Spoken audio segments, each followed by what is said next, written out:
परम पुंडलिकाय दातु मुनिप्रिय समागष्टचेष्टं तमानन्दकन्दं परब्रह्मलिङ्गं भजे पाण्डुरङ्गा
त्यांच्या कृपादाने कथेचा विस्तारू बाबाजी सद्गुरु दास तुका जयांचे केल्या स्मरण होय सकळ विद्येची करण आजची वंदू श्री चरण श्री गुरुचे ते नमस्कारुने आता रामाच्या सेवका शरण आलो मने तुका शरण शरणाचे हनुमंता तुम्हालो रामदूता काय भक्ती त्यांच्या वाटा मज धावाव्या सुभद्रा वचनायिका कमला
लागी सेवक झालो तुमच्या लागलो निज चरणा आहो देवा तुकया स्वामी यावरी ना करवा हरी विठ्ठल विठ्ठल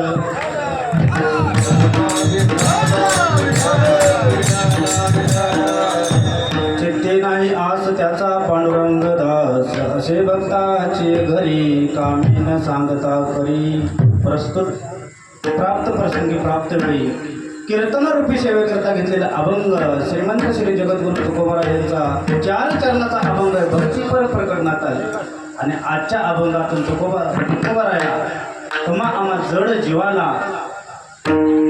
भक्ताचा दास कसा देव होतो याची मीमांसा या अभंगातून तुकोबाराया तुम्हा आम्हाला सांगतात विठ्ठल तुकोबाराया अभंगाच्या प्रथम चरणात सांगतात चित्ती नाही आस त्याचा पांडुरंग दास या भक्ताच्या अंतकरणामध्ये चित्तामध्ये जर का स्वार्थ नसन तर त्याचा दास तो जगाचा मालक पंढरीशी पांडुरंग परमात्मा होतो.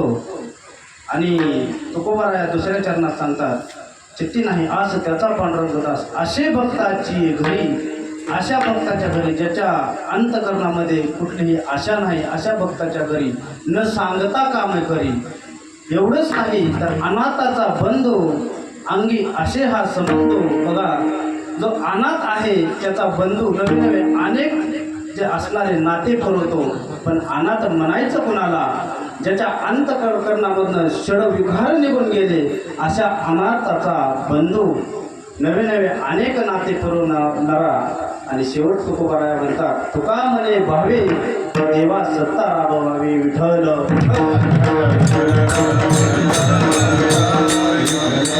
अभंगाला सुरुवात करण्यापूर्वी अल्पसा परिहार द्यायचा तो असा श्री संत सद्गुरू अजिनाथ महाराजांच्या पदस्पर्शानं पुनीत झालेल्या भूमीमध्ये बाळू मामांच्या आशीर्वादानं श्रीगुरू अण्णा आणि श्रीगुरू दादांच्या दर्शनातून आणि हरिभक्त पारायण धनंजय महाराज शेळके यांच्या शुभ हस्ते चालू असलेला हा अखंड हरिनाम सप्ताह वर्ष दुसरं तथा ज्ञानेश्वरी ग्रंथराज ज्ञानेश्वरी पारायण बाळूमामा विजय ग्रंथ पारायण तथा रामकथा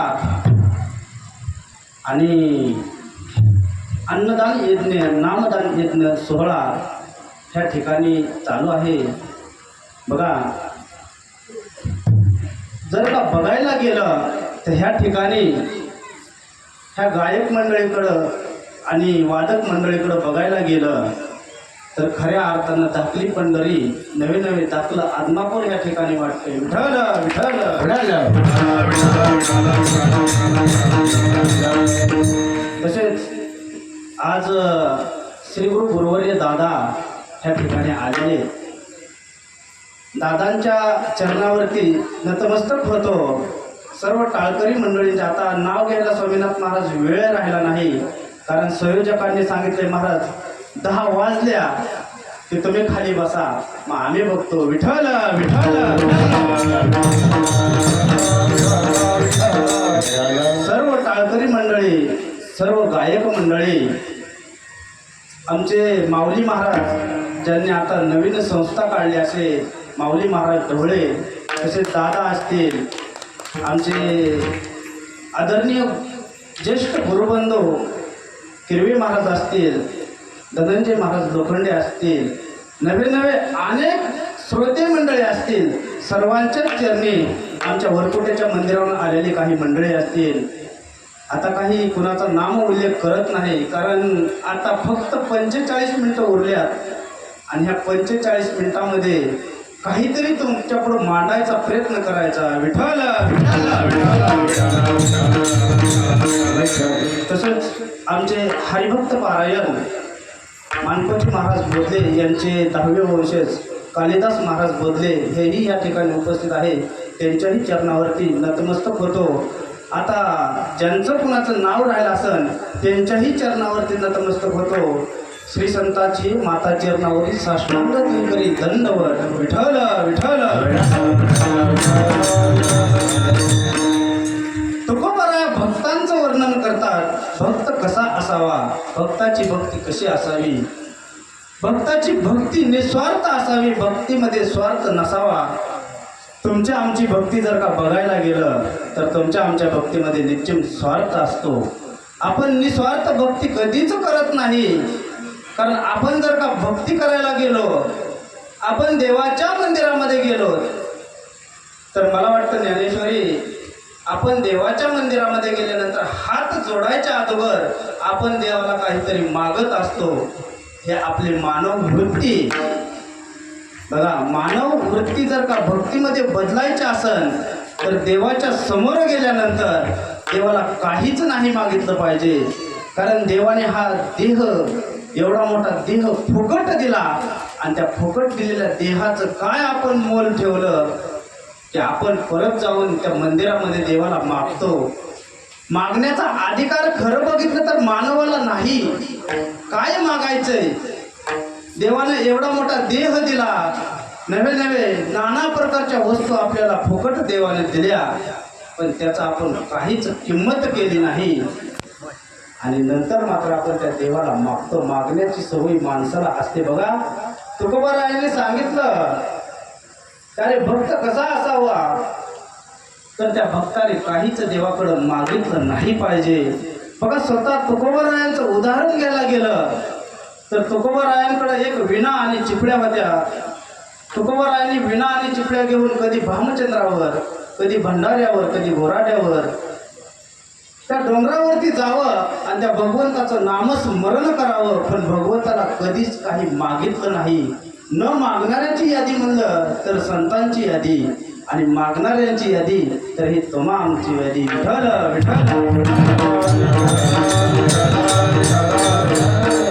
बघा, भक्ताचे प्रकार सांगायला गेलं तर पहिला प्रकार रजगुणी, तमगुणी आणि सत्वगुणी. रजगुणी भक्त, त्याला देवही आवडतात आणि भक्तही आवडतात. देवाकडे गेल्यानंतर देव आवडतो, भक्ताकडे गेल्यानंतर भक्त आवडतात, आणि अनेक प्रकारे गेल्यानंतर त्याही प्रकारचे माणसं आवडतात. हे रजगुणी. तमोगुणी, ज्यांना देवही आवडत नाही, ज्यांना भक्तही आवडत नाही, त्याला तमोगुणी म्हणलं जातं. ज्यांना फक्त नास्तिकच आवडतं अशा लोकांना तमोगुणी म्हटलं जातं. आणि जे सत्वगुणी असतात त्यांना देवही आवडतो, भक्तही आवडतात, अन्य अनेक काही मानव असतील ते देखील आवडतात. हे सत्वगुणी. आणि ह्या सत्वगुणांच्या यादीमध्ये तुमचं आमचं खऱ्या अर्थानं नाव येईल का बरं? बघा, तुकोबारायांनी सांगितलं की बाबा, माणसाकडं चार आहेत. पहिला आहे चित्त. बघा, मन, बुद्धी, चित्त आणि अहंकार. मनाच्या आणि बुद्धीची जर का एक रूप झालं, मन कसं आहे बघा, मन हे चंचल आहे. मन एका ठिकाणी कधीच राहत नाही. कधी हित असेल तर कधी अन्य ठिकाणी मन जातं.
सांगितलं मनोमार्गी गेला तो तेथेच मुकला, जे मनाच्या मार्गाने गेला तो तेथेच मुकला. ही मनाच्या मागे न जाता काय करायला पाहिजे, मन आणि बुद्धी ह्याची सांगड घातली पाहिजे. जर का बुद्धीच्या मागे मन गेलं तर एक मनाची आणि बुद्धीची एक आग्रता झाली तर असणारं चित्त स्थिर होतं. आणि चित्त काय एकदा स्थिर झालं की अहंकार गळून पडल्याशिवाय राहत नाही. म्हणून मन बुद्धी एकाग्र करायची, चित्त स्थिर करायचं. आणि एकदा का चित्त स्थिर झालं की त्या चित्तामध्ये काय होतं बघा, तर त्या चित्तामध्ये असक्ती येते. म्हणजे काय होतं तर आस असणारे निघून जाते अभंगाच्या पहिल्या चरणात. चित्ती नाही आस,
चित्त बाजूला काढल्यानंतर त्या ठिकाणी आस राहत नाही. म्हणजे आशा निघून जाते. आणि मग मात्र त्या भक्ताचं काय होतं बघा, भक्त ऐसे जाना जे देही उदास गेली आशा पास निवारणे. बघा, भक्त ऐसे जाना जो देहावरती उदास, भक्ताची देहावरती उदास वृत्ती असली पाहिजे. आणि मग काय एकदा का देहावरती उदास झाला, बघा आपण बघितलं तर आज समाजामध्ये माणसं देवावरती उदास आहेत पण देहावरती उदास नाही. हा पंचतत्वाचा देह उष्णा आणलेला, पण ह्या उष्णा आणलेल्या देहाला फॅरन लवली लावतील, पावडर लावतील, अनेक अन्य प्रकारचे नाना प्रकारचे वस्तू वापरतील, पण उदास वृत्ती कधी चित्ताला दाखवत नाही. करा काही साया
उदास व्हायला पाहिजे बघा.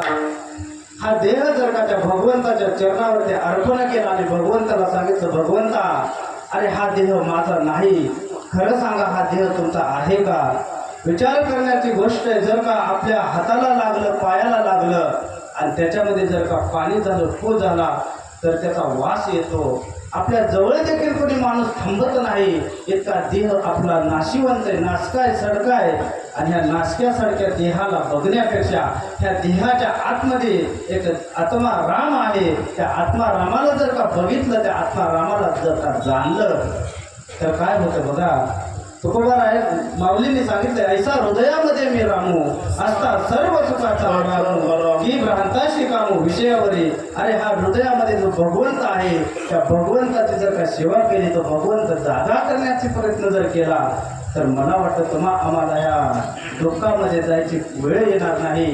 बघा विचार करा, जर का भगवंताची सेवा केली आणि त्या भगवंताचं जर का दास झालं आणि आपण त्याचं दास झाल्याबरोबर तो भगवंत आपला दास झाल्याशिवाय राहत नाही.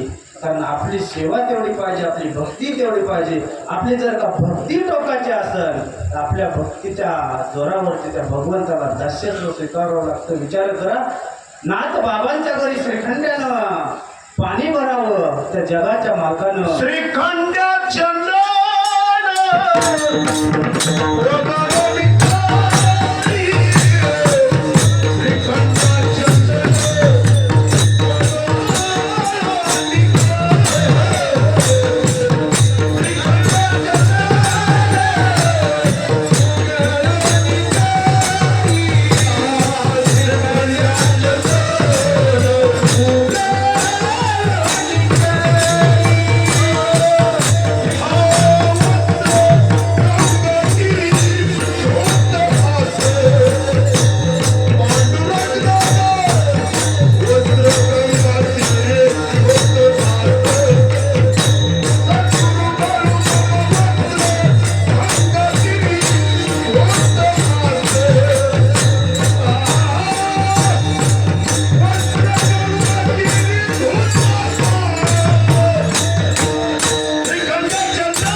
चंदन उगाळले करी वस्त्रे गंगात्री धुवत असे. बघा त्या जगाच्या मालकानं नाथ बाबांच्या घरी दाक्षस्व स्वीकारलं.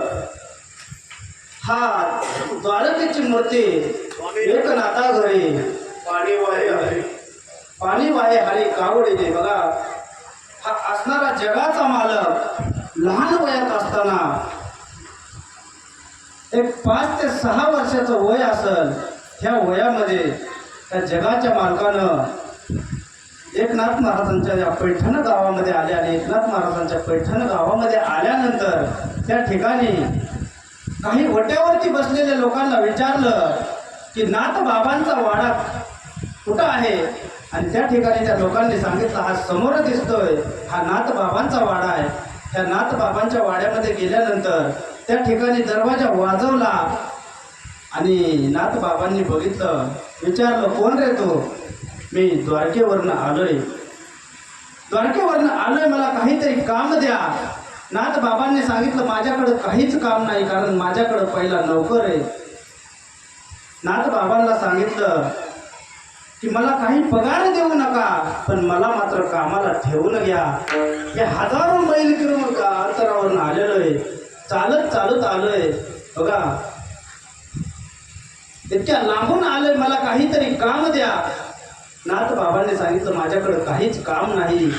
तर त्या ठिकाणी त्या भगवंतानं सांगितलं की मला काहीच देऊ नका, फक्त अर्धी भाकरी द्या आणि एक पोतं द्या. पोत्यावरती मी झोपेल आणि तेवढीच अर्धी भाकरी खाईन. नाथ बाबांनी आपल्या धर्मपत्नीला गिरिजा काकूला सांगितलं, अगं गिरिजा, हा बघ नवीन कोणतरी एक मुलगा आलाय, काळं सावळं रूप आहे, पुरळे केस आहे अंगावरती धोतर आहे. गिरजा काकूने सांगितलं जसा माझा हरी पडले तसाही माझा श्रीखंड्या. त्या श्रीखंड्याला नाथ बाबांच्या घरी 12 वर्ष पाणी भरण्याचं काम केलं त्या श्रीखंड्याने. त्या जगाच्या मालकाने किती दास्यस्व केलं बघा.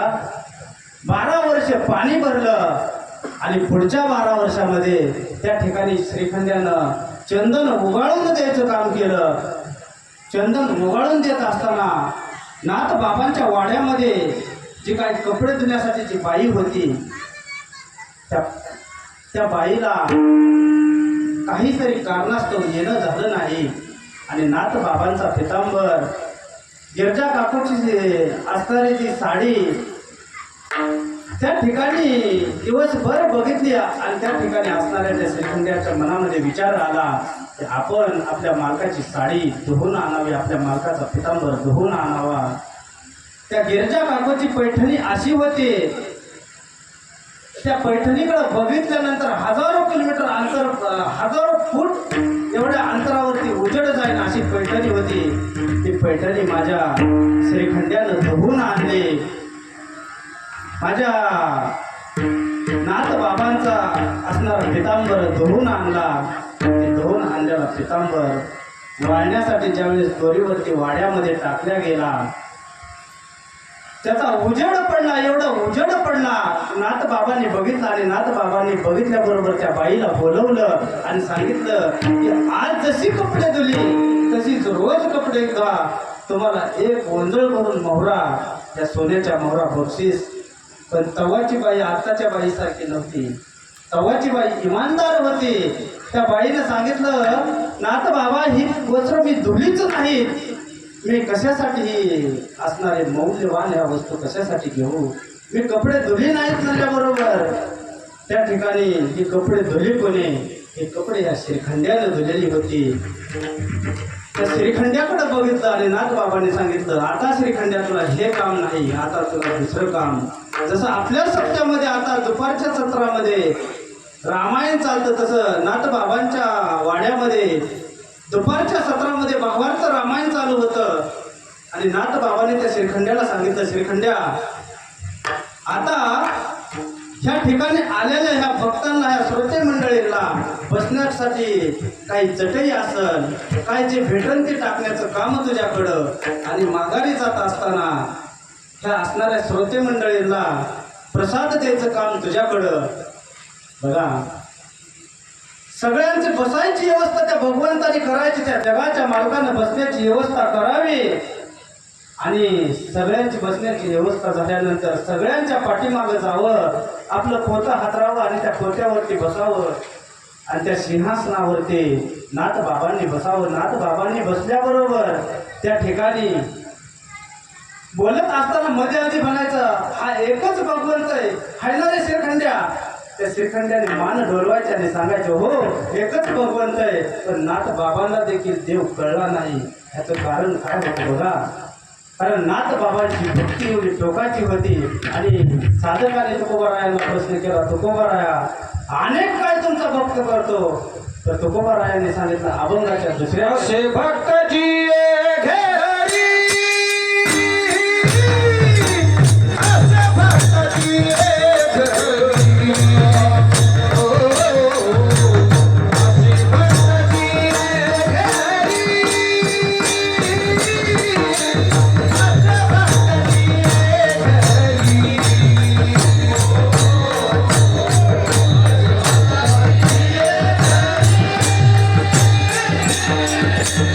Acha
ज्याच्या मनामध्ये तीळ मात्र शंका नाही, ज्याचा परमार्थ निस्वार्थ आहे, ज्याची भक्ती निस्वार्थ आहे, ज्याच्या भक्तीमध्ये तीळ मात्र स्वार्थ नाही, असे भक्ताचे घरी न सांगता कामे करी. देवाला सांगावं लागत नाही, देव मनाने अशा भक्ताच्या घरी काम करतो. उदाहरणार्थ बघा, जगद्गुरु तुकोबारायांच्या सासऱ्यांनी तुकोबारायांच्या पत्नीला त्या काळी 5 रुपये दिले होते बघा. आणि त्या 5 रुपयाच्या तुकोबारायांनी मिरच्या खरेदी केल्या. आणि मिरच्या खरेदी केल्यानंतर तुकोबारायांनी ठरवलं ह्या मिरच्या घेऊन जायचं आणि आपल्या शेजारी खांबेवाडी, या खांबेवाडी गावामध्ये दुकानं लावायचं. आणि त्या गावामध्ये गेल्यानंतर आपल्या मिरच्या विकायच्या. 5 रुपयाच्या मिरच्या खरेदी केल्या.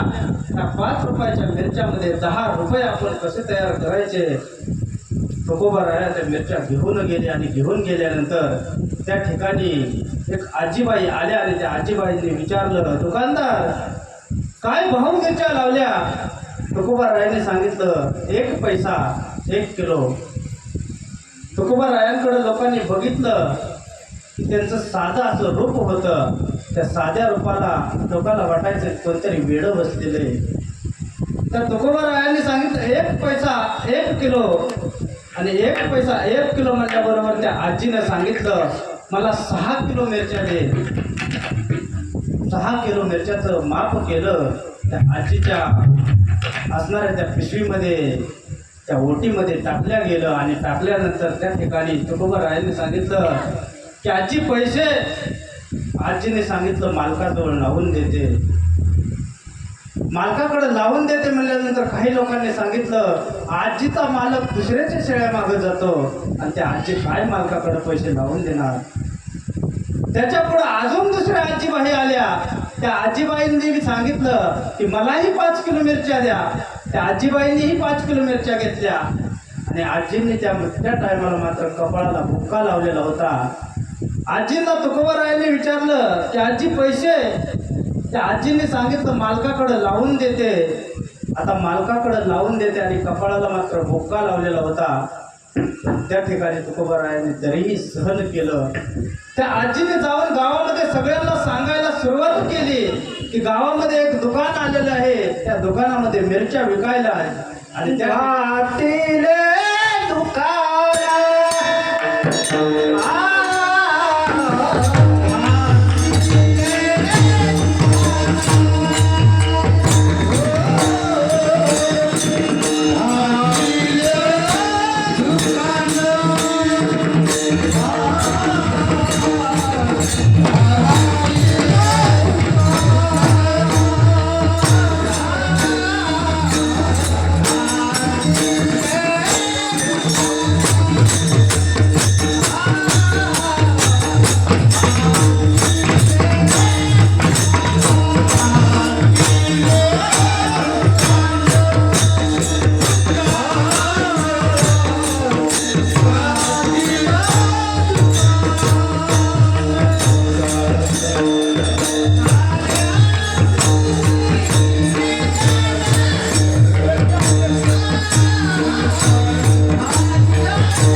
भरले अनंत भांडार. बघा संत किती उदार असतात, साधक किती उदार असतात.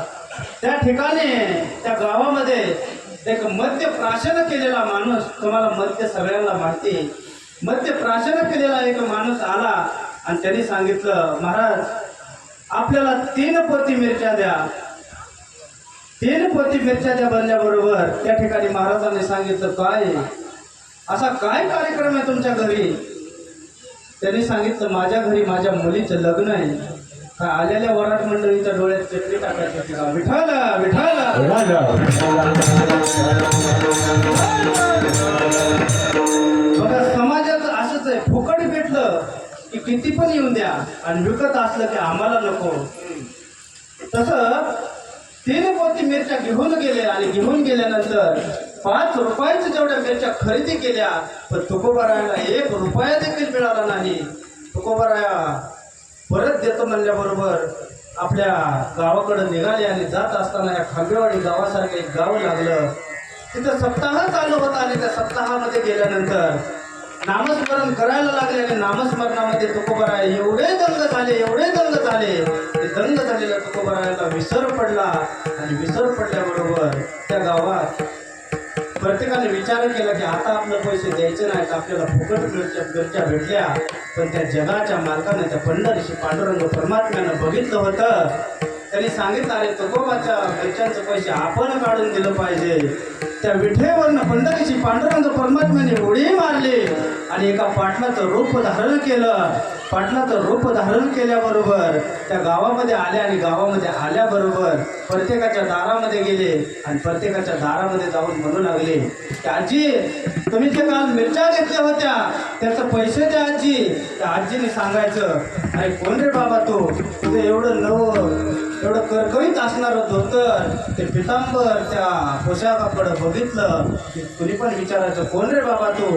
तर त्यांनी सांगायचं मी असणारा त्या तुकोबा शेठचा दास आहे, त्या तुकोबा शेठचा गडी.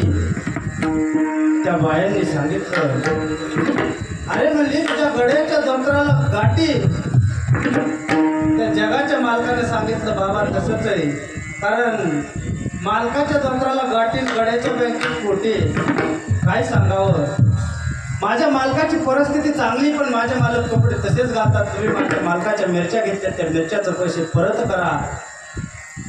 सगळ्यांनी पैसे दिले पण ज्यांनी मद्यप्राशन केलं होतं त्यांनी सांगितलं मी माझ्याकडे पैसे नाहीत म्हणल्याबरोबर तू त्या ठिकाणी त्या देवानं त्या पाटलानं सांगितलं तुला पैसे द्यावंच लागतील. दारामध्ये एक शेळी बांधलेली होती, त्या शेळीचं दावं सोडलं, त्या झाडावरती बांधलं आणि स्वतःच्या गळ्याला बांधून घेतलं आणि त्याला सांगितलं बोल आता तरी पैसे देतो का नाही, तर तुझ्या दारामध्ये मी फाशी घेऊन जीव देईल. त्या मद्यप्राशन केलेले सांगितलं अरे काय बाबा हा येडा माणूस आहे, तुझं पैसे देऊन टाकतो. पैसे देऊन टाकलं आणि परत मात्र त्या तुकोबारायांची वाट बघत त्या पुढच्या गावामध्ये आल्या आणि गावामध्ये आल्यानंतर त्या ठिकाणी तुकोबारायांना बघितल्याबरोबर सांगितलं तुकाराम शेठ तुम्हीच का. तुकोबारायांनी सांगितलं नाही हो, मी फक्त तुकाराम शेठ नाही मी. कारण नम्रता होती तुकाराम महाराजांच्या ठिकाणी. बघा मी फक्त तुका म्हणल्याबरोबर त्यांनी सांगितलं आमच्या गावातली माणसं एवढी इमानदार आहेत, काल तुम्ही आमच्या गावामध्ये उदार मिरच्या देऊन गेलात आणि त्या उदार मिरच्याचे पैसे सगळ्या गावाने माझ्याकडे आणून दिलं. आता हे पैसे तुमचं तुम्ही घेऊन जावा. तुकोबारायांच्या हातामध्ये पैसे ठेवले आणि त्या पंढरीचे पांडुरंग परमात्म्यांच्या पाटलाचं रूप धारण केलं होतं. त्याला सांगितलं आता मी मात्र निघतो माझ्या कामाला. मंदिराच्या पाठीमागे 4 पावलं ठेवली आणि 4 पावलं ठेवल्यानंतर त्या पंढरीची पांडुरंग परमात्मा त्या ठिकाणावरनं अदृश्य झाला आणि तुकोबारायांच्या मनामध्ये विचार आला की अरे आल्याला हा माणूस दुसराच कोणतरी होता, हा पाटील कुठला असेल बरं. पण बघण्यासाठी ज्यावेळेस तुकोबाराया त्या मंदिराच्या पाठीमागे गेले, अरे ज्या ठिकाणी पाय ठेवलेले होते त्या पाय ठेवलेली माती जर का हातामध्ये घेतली आणि तिचा वास जर का घेतला तर मलया चंदनासारखा वास येऊ लागला. आणि त्याच वेळेस तुकोबाराया धाई मोकळून रडू लागले अरे देवा, अरे माझ्यासाठी तो एवढं कष्ट का घेतलं देवा. तो विठेवरनं खाली येऊन माझं असणार गुण ज्या काही मिरच्याचं पैसे आणून दिलं देवा. तुकोबाराया रडू लागले कशासाठी तर बघा त्या तुकोबारायांना त्याची भक्ती जी होती ती निस्वार्थ भक्ती होती. या निस्वार्थ भक्तीचं फळ होतं आणि त्याच्यामुळं साधकाने तुकोबारायांना प्रश्न केला की अनेक काय करतो तर तुकोबारायांनी अभंगाच्या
अनाथाचा बंधू अंगी असे हा संबंधो. अनाथाचा बंधू होतो म्हणजे जे काय अनाथ नसलेले नाते पुरवतो. पण अनाथ कोणाला म्हणायचं? ज्यांनी काम क्रोध मद मत्सर धर्म अहंकार ज्यांनी घालवून टाकले, ज्यांनी षडविकार घालवले, अशा अनाथाचा बंधू नवे नवे अनेक नाते पुरवण्याचं काम तो भगवंत करतो.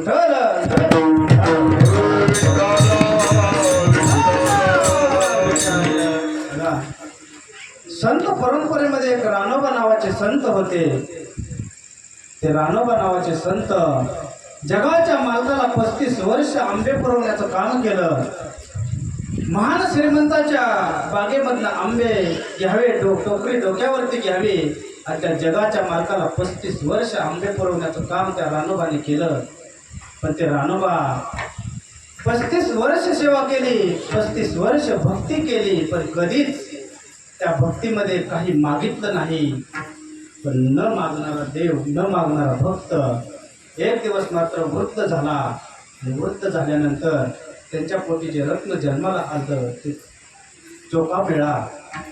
आणि त्या चोकोबाराया आणि एक मुलगी जन्माला आली, तिचं नाव होतं निर्मला. बघा, त्या निर्मला आणि चोकोबांचं लग्न झालं. चोकोबांची पत्नी सोयरा, त्या सोयराचा आणि चोकोबांचा सुंदर असा प्रपंच चालू होता. सुंदर असा जो असणारा परमार्थ चालू होता. आणि इकडं रानोबा वृद्ध झालेले होते. आपल्या झोपडीच्या साईडला एक बोरीचं झाड होतं आणि त्याच्या खाली एक मोठा दगड होता. त्या दगडावरती चोकोबारायांनी रानोबाला घेऊन जावं, त्यांना चोळून आंघोळ घालावी, साफसुथरं करून घरामध्ये आणून ठेवावं. वय झालेलं होतं, शरीर थकलेलं होतं, शरीर साथ देत नव्हतं. आणि एक दिवस बघा, त्या सोयराला दिवस गेले, सोयरा फोटोशी राहिलेल्या होत्या. आणि फोटोस असणाऱ्या त्या सोयरा त्या ठिकाणी असणाऱ्या आपल्या पतीला म्हणू लागल्या की धनी, आता माझीही आई ह्या जगामध्ये नाही आणि तुमचीही आई ह्या जगामध्ये नाही, पण आता माझं प्रस्तुती काळ जवळ आलेला आहे. आता आपल्याला कुणाला तरी आणावं लागेल, एका स्त्रीचं आपल्याकडं काम आहे. त्या ठिकाणी म्हणल्याबरोबर असणाऱ्या चोकोबारायाने सांगितलं, मी आता मेव्हणेपूर ह्या मेव्हणे नगर या गावाला जातो आणि माझ्या बहिणीला त्या निर्मलाला घेऊन येतो. ठीक आहे म्हणल्याबरोबर त्या ठिकाणी त्या असणाऱ्या चोकोबारायाने आपल्या घरनं निघले, आपल्या झोपड्यातून निघले आणि आपल्या बहिणीकडे निघाले. पण जात असताना काही ठिकाणी नामस्मरण चालू होतं, काही ठिकाणी सप्ताह चालू होता. प्रत्येक सप्ताह प्रत्येक गावामध्ये नामस्मरण करत करत करत करत त्यांना फार वेळ झाला.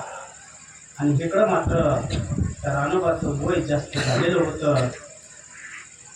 अंथरुणामध्ये बाथरूम झाले आणि आपल्या सुनेने आपलं कंबर धुलं. ज्यावेळेस बांगड्या वाजल्या त्यावेळेस रानोबाच्या डोळ्यामध्ये पाणी आलं आणि सांगितलं, मुली, अगं तू एका वृद्ध सासऱ्याची कंबर धुली, तुला आशीर्वाद लागल माझा. आजपर्यंत त्या जगाच्या मालकाकडे काहीच मागितलं नाही, पण ज्यावेळेस जर का तुला काही अडचण येईल, गरज पडेल, त्यावेळेस तू त्या जगाच्या मालकाला माग. तो जगाचा मालक तुला दिल्याशिवाय राहणार नाही.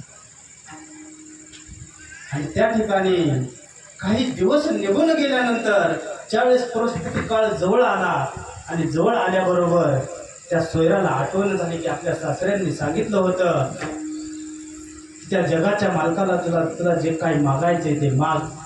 त्या जगाच्या मालकाला मागण्यासाठी एक लाकडाचा तुकडा आणि त्याच्यावरती एक शालिमार दगडाची मूर्ती ठेवलेली, त्या पंढरीशी पांडुरंग परमात्म्याची. आणि त्या मूर्तीला बुक्का लावला आणि बुक्का लावून हात जोडला, सांगितलं, हे भगवंता, अरे आतापर्यंत तुझी सेवा केली, पण आतापर्यंत तुला काहीच मागितलं नाही, पण आज मात्र तुला मागते. माझा गर्भ आहे आणि आता माझी परिस्थिती काळ जवळ आलेला आहे. फार कठीण अशा नाना प्रकारच्या वेदना होतात. आता मला मदत कर. माझे मालक असणाऱ्या माझ्या नंदेला घेऊन येण्यासाठी त्या मेहुणे नगर मेहुणे राजा गावाला गेलेले. आता तो माझी भगवंता मदत कर. आणि त्या भगवंताने विचार केला, आता मात्र मदत केली पाहिजे. बघा, अंगी अशी हा संबंध सांगतोय, कशी मदत केली त्या भगवंतानं. त्या भगवंताने एका पाटलाचं रूप धारण केलं आणि दारामध्ये येऊन ते दार वाजवलं. असणाऱ्या त्या सोयरानं बघितलं. सोयरानं सांगितलं, पाटील, माझे पती घरी नाहीत, तुम्ही माघारी जावा. सोयराने पाटलाला पाठीमागं पाठवलं. देव परत माघारी आले आणि माघारी आल्यानंतर परत इकडं सोयरानं देवाला हात जोडले, देवा काहीतरी करा, फार वेदना होतात. त्यावेळेस त्या असणाऱ्या भगवंताने एका म्हाताऱ्याचं रूप धारण केलं आणि त्या म्हाताऱ्याचं रूप धारण करून त्या द्वाराशी आला. द्वार उघडलं गेलं. परत सोयराने हात जोडले आणि सांगितलं की बाबा, माझे पती घरी नाही, तुम्ही जाऊ शकता. परत देवाला माघारी पाठवलं आणि परत वेदना चालू झाल्यानंतर परत देवाला हाका मारली. त्यावेळेस मात्र देवानं अशा म्हाताऱ्याचं रूप धारण केलं की चालता येत नव्हतं. रांगत रांगत त्या सोयराच्या दाराशी आले. सोयराच्या दाराशी आल्याबरोबर दार वाजवलं आणि सोयराने परत हात जोडले, बाबा, माझे पती घरी नाही, तुम्ही जाऊ शकता. देव त्या झोपडाच्या पाठीमागं गेला आणि झोपडाच्या पाठीमागं गेल्यानंतर देव धाई मोकळून रडू लागला. अरे, हिला मदत तर करायची, पण मी गेल्यानंतर ही मला माघारी पाठवते. पण परत देवाच्या लक्षामध्ये आलं, आता जी काही सोयराला मदत करायची, ही पुरुषा भावनेने मदत करायची नाही. कारण पुरुष असताना मदत करू शकत नाही, एका स्त्रीची मदत पाहिजे. आणि त्या जगाच्या मालकानं रुक्मिणी आईसाहेबांची असणारा पितांबर त्या रुक्मिणी आईसाहेबांचा शालून नेसले गेले आणि नेसल्याबरोबर त्या ठिकाणी आडवं कुंकू लावलं आणि कुंकू लावून त्या ठिकाणी दार वाजवलं. वहिनी उघडा दार, वहिनी उघडा दार.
बहिणी उघडा दार हाका मारे. त्या जगाच्या मालकानं असणाऱ्याचं चोकोबाच्या बहिणीचं त्या निर्मलाचं रूप धारण केलं. द्वारावरती द्वार वाजवलं आणि बहिणीला हाका मारल्या. जगाच्या मालकानं त्या असणाऱ्या चोकोबा रायांचं बहिणीचं रूप धारण करून चोकोबा रायांच्या पत्नीचं बाळंतपण केलं. आणि बाळंतपण केल्यानंतर जन्माला जे आलं त्याचं नाव होतं कर्ममेळा. उपजता कर्ममेळा मने विठ्ठल सावळा. बघा, असा भगवंत भक्ताच्या असणारा अंगाशी संबंध जोडतो. याच्याही पुढे जाऊन सांगायचं झालं तर ज्यावेळेस श्रीकृष्ण परमात्मा आणि अर्जुन काम्यक नावाच्या वनामध्ये गेले आणि वनामध्ये गेल्यानंतर त्या ठिकाणी काही जागेचा प्रभाव असा असतो की त्या जागेवरती गेल्यानंतर ती जागा आपला प्रभाव दाखवल्याशिवाय राहत नाही. त्या काम्यक नावाच्या वनामध्ये गेल्याबरोबर त्या ठिकाणी त्या असणाऱ्या अर्जुनाला काम उत्पन्न झाला. मला सांगायचंय की हा जगाचा मालक हा अनाथाचा बंधू कसा होतो हे सांगायचंय मला. बघा, त्या काम्यक नावाच्या वनामध्ये गेल्याबरोबर त्या ठिकाणी त्या असणारा भगवंत त्या अर्जुनाला काम उत्पन्न झाला आणि त्याच्या मनामध्ये विचार निर्माण झाले की आता मात्र माझी सुभेद्रा जर का हिता असते तर किती बरे झालं असतं. बघा, देवानं नुसतं त्या असणाऱ्या अर्जुनाच्या चेहऱ्याकडे बघितलं आणि चेहऱ्यावरचा भाव त्या देवानं टिपल्या गेला आणि जशाला तसं त्या सुभेद्रेचं रूप धारण केलं आणि असणाऱ्या त्या अर्जुनाचा काम पूर्ण केला. त्या अर्जुनाचा काम पूर्ण केल्यानंतर 8 दिवसाचा अंतरमध्ये गेल्यानंतर ज्यावेळेस अर्जुन आपल्या असणाऱ्या घरी गेल्यानंतर त्या ठिकाणी अर्जुनानं त्या सुभेद्रेला खऱ्या सुभेद्रेला विचारलं, खरं सांगू का म्हणले सुभेद्रा, त्या दिवशी जशी त्या काम्यक नावाच्या वनामध्ये दिसत होती तसे आता तो दिसत नाही. आणि मग मात्र त्या सुभेद्रेला राग आला. अहो भगवंता, 8 दिवसापासून तुमची माझी गाठ नाही, 8 दिवसापासून तुमची माझी भेट नाही. काम्यक नावाच्या वनामध्ये कोणची सुभेद्रा होती? भगवंताने हट्ट धरला, त्या अर्जुनाने हट्ट धरला. तर त्या दिवशी जशी दिसत होती तशी आता का दिसत नाही? आणि ह्या हट्टामुळं त्यांच्या दोघांचा वाद निर्माण झाला. त्या हट्टामधनं जसा वाद निर्माण झाला आणि वाद निर्माण झाल्याबरोबर तो अर्जुन सुभेद्राला हाणणार. त्यावेळेस अर्जुनाचा असणारा मोठा भाऊ धर्मराजा त्या ठिकाणी आला आणि सांगितलं, अर्जुना, अरे दुसऱ्याची मुलगी आणलेली नसन सांभाळणं होत तर त्याची त्याला परत माघारी दे, पण असं हाण मार करणं काही बरोबर नाही. आणि मग मात्र त्या असणाऱ्या श्रीकृष्ण परमात्म्याला बोलवून घेतलं आणि सांगितलं, बाबा ही तुझी बहीण घेऊन जा. झालं तरी काय असं विचारल्याबरोबर त्यांनी सांगितलं, सुभेद्रेने सांगितलं, अरे या काम्यक नावाच्या वनामध्ये कोण सुभेद्रा भेटली मला काहीच माहीत नाही. पण हिता आल्यानंतर असणाऱ्या अर्जुनाने हट्ट धरला होता की तू त्या दिवशी जशी दिसत होती तशी आता दिसत नाही. आणि त्यावेळेस त्या खऱ्या सुभेद्रेला त्या देवानं सांगितलं की ताई, मला थोडंसं पाणी घेऊन ये. आणि पाणी आणण्यासाठी त्यावेळेस सुभेद्रेला बाहेर पाठवलं. त्यावेळेस त्या अर्जुनाला सांगितलं, त्या दिवशी त्या सुभेद्रेला तो बघितलं होतं, ती सुभेद्रे तुला आता बघायची का? आणि जसं का बघायची का म्हणल्याबरोबर त्या भगवंताने रूप पालटलं आणि त्या दिवसाची सुभेद्रा बघितली.